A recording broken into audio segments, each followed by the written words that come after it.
ഇറങ്ങിയില്ലൂടെ.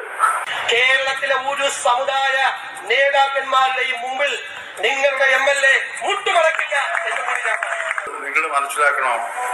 ഇവിടെ കഴിഞ്ഞ തെരഞ്ഞെടുപ്പിന് ഈ തിണ്ണയിൽ ഇവിടെ വന്ന് ഞാൻ കസേരയിൽ അവിടെ ഇരിക്കുക, കസേരയിൽ അടുത്ത് നിന്ന് ഇത് NSSന്റെ സെക്രട്ടറിയാണ്, അദ്ദേഹം ഉണ്ടായിരുന്ന അവിടെ കഴിഞ്ഞ ഈ തെരഞ്ഞെടുപ്പിന്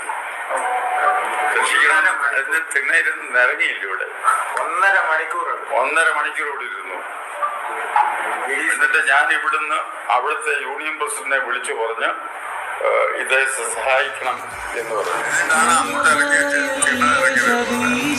കേരളത്തിലെ